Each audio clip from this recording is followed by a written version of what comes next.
Thank you for giving up your time to watch this video.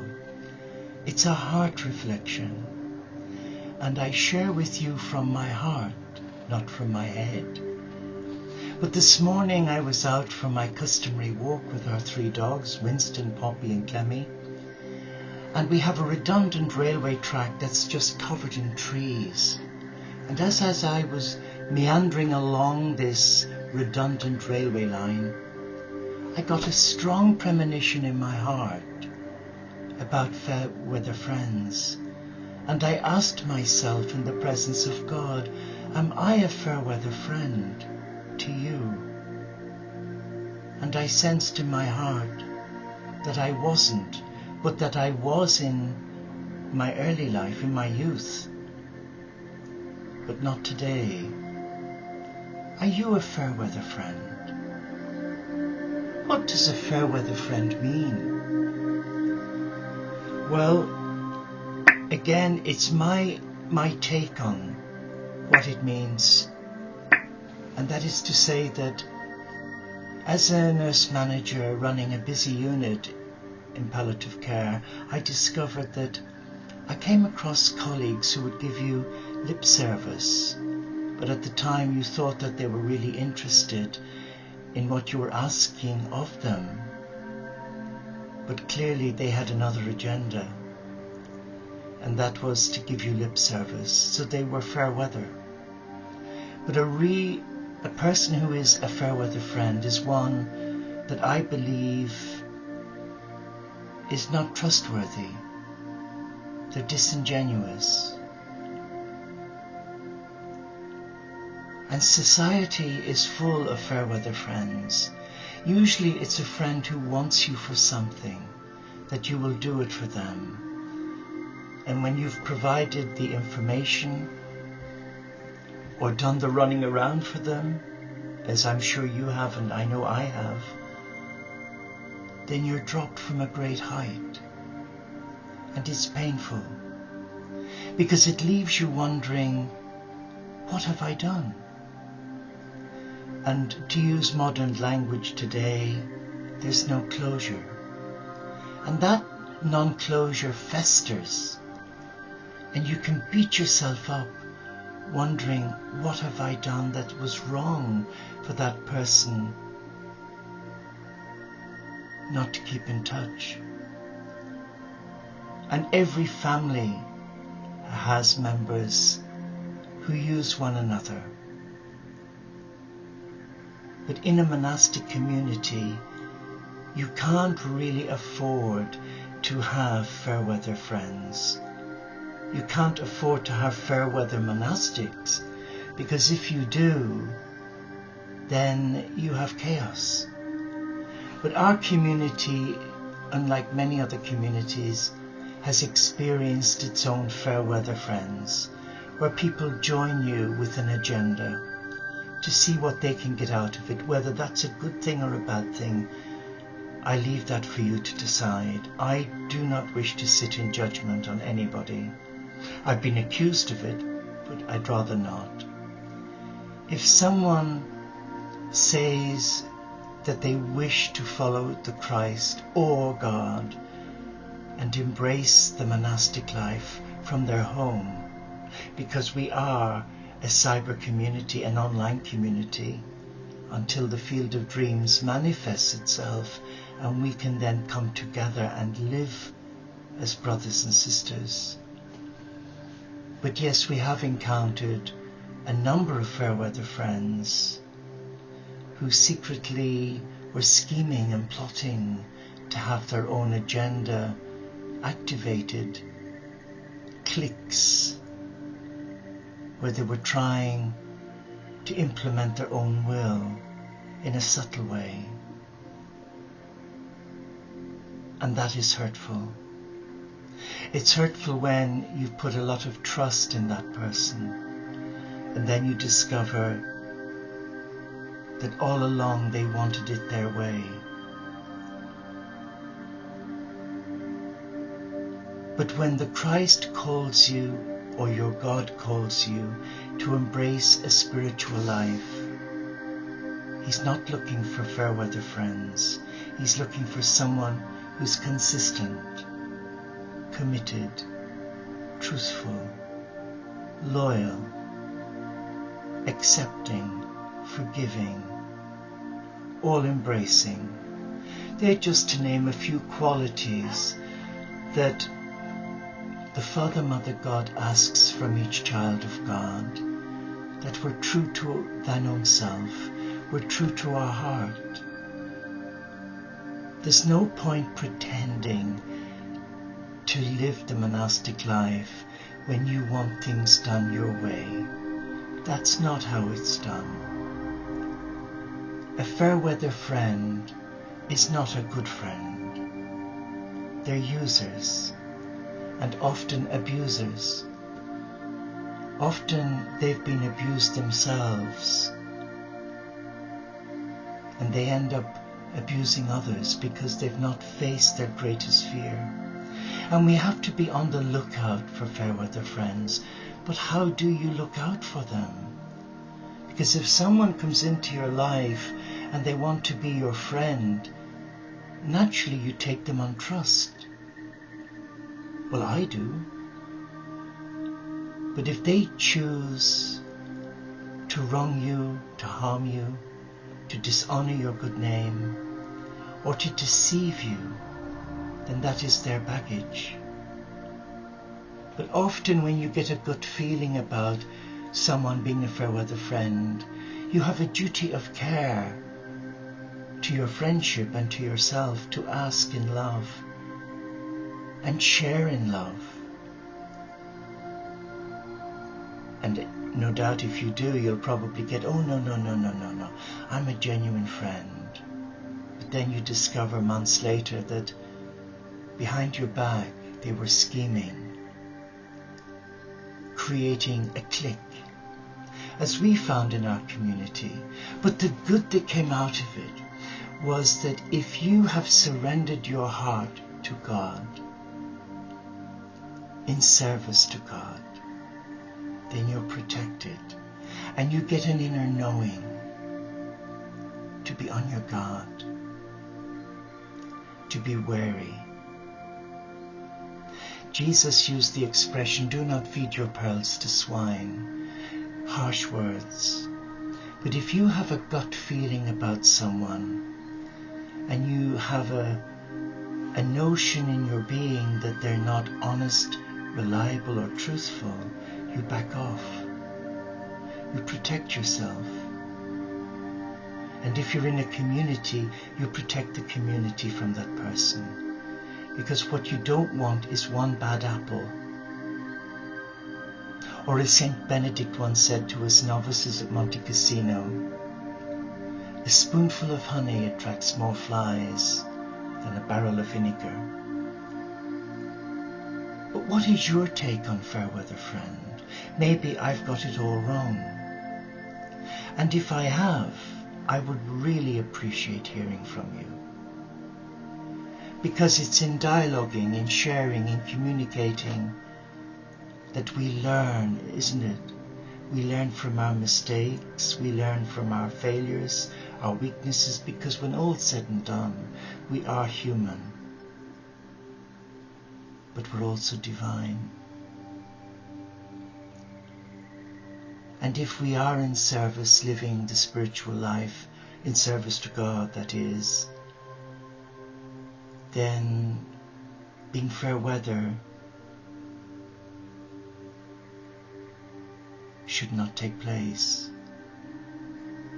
It should be all or nothing, and treat everyone as an equal. And if we are discontent, we should air that. We should seek help, but not go behind another's back and try and enlist support for your insecurities. I remember in 2006, I remember the day, I remember the months. It was the 17th of July, it was a Saturday. I was working in Manchester running a retreat day, a healing day, and we had 12 wonderful students, amazing men and women. And they were actually trying to understand diaphragmatic energy, working with the Scenic energy medicine. Mid-morning, after the meditation, I sneaked outside for a quick cigarette. Oh yes, a cigarette. And one of the members came out and said, "Come in quick, they're getting a message from Lord Kutumi." And I said, "Who is Lord Kutumi?" I didn't know. So they came running back to say St. Francis of Assisi, and I went, wow. So I was in there like flash lightning.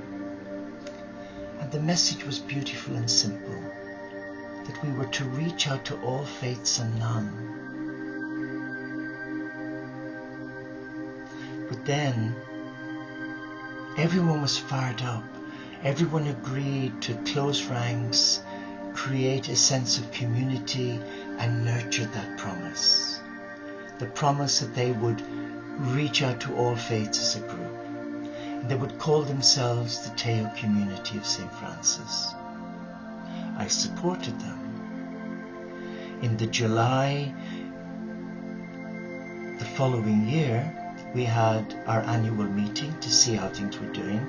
We decided to set up a constitution and apply for charitable status.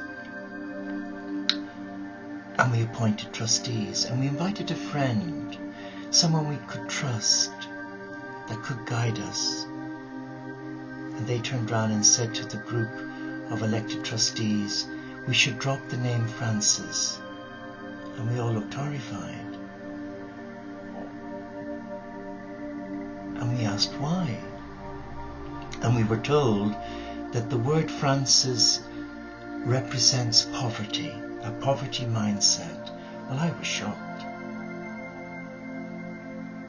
And so was another member of our community. And they took a vote and they agreed to remove the name Francis. Well, I came away from that totally disheartened and discouraged, because we were guided to call it that name, and we didn't. And it turned out that the person who advised the trustees not to became a Fairweather friend. But for a number of years we reached out and supported them when they cried out for help. And when we needed help, we realized there was an agenda. And it wasn't to rebuild, it was to destroy. And that's what a Fairweather friend is. But we regrouped. It took time. And then my heart called me to Assisi, and I went. And there, having cried my eyes out, I felt I'd let everyone down. But I didn't. And then I heard an inner voice to my heart, and I sensed Francis and the Christ speaking to me. Embrace all faiths as a monastic community. And that's what we've done. And you know, we've had wonderful men and women join us, and each came with a wonderful gift, the gift of friendship. But being a human family, under divine guidance, human frailty came to the fore, and we discovered last December, prior to the 21st of December 2012, but the Christ light, the Christ star, Christ consciousness resurrected a core feeling of unhappiness. And we discovered sadly that within our community there were 5 members who had created a clique. And behind the other members' backs, they were scheming and plotting. They were dissatisfied. And they didn't approve of the way things were going. In fact, one was convinced that I was obsessed about 2012 and that I was trying to push the community to become a pro-Catholic community, which was really hurtful, because I've never ever promoted my own personal belief at the expense of hurting my brothers and sisters of different faiths. But then it turned out, when I realized that this person was a Fairweather friend, They had their own agenda, and this was something they did every 2 years. Change address, change job, change lovers. But they left a legacy of real hurt, where there was no closure. They took members of the community that loved them off their Facebook page, and there was so much woundedness that it's taken us several months to regroup. But thankfully, because we are a monastic community under divine guidance, we've been allowed to move on, fewer in number but stronger, because the Christ, the cosmic Christ, rooted out the Fairweather members. And things have gone from strength to strength. And the members we have are already living the contemplative life from their own home. And there's joy and peace.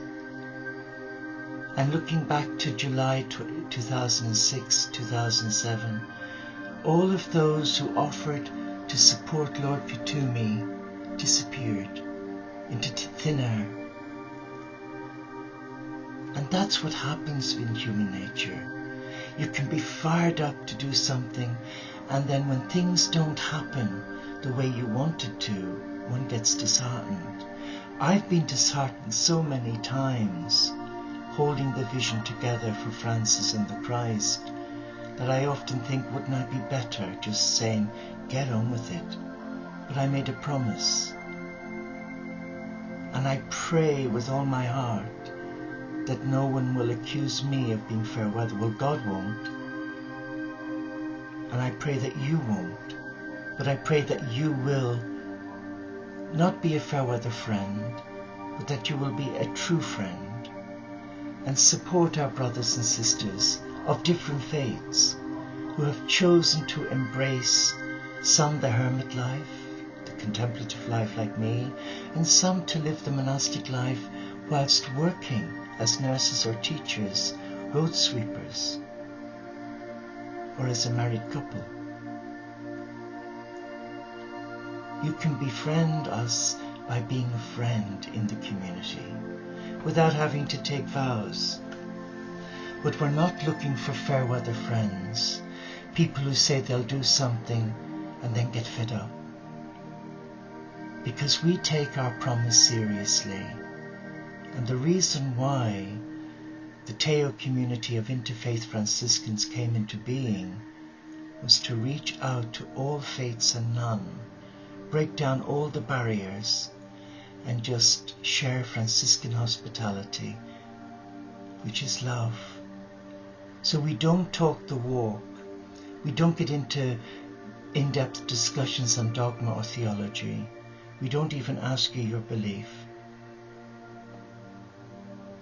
We walk the talk. We try to practice what we preach. It's not easy, but Christ said it would never be easy. But he did say, I will always walk with you. So a Fairweather friend, coming back to the title or the theme of the video, is one that you must be on your guard against and not have great expectations, and listen to your heart. Your heart will tell you if someone is disingenuous. And if they are, back off. Back away from them. Send them love. But don't expect them to do anything, because they will only do what they want to do. Because they're wrapped up in their own little world of I love me and to hell with you. Strong words, hurtful words, but shared in love. Thank you for listening. May God bless you.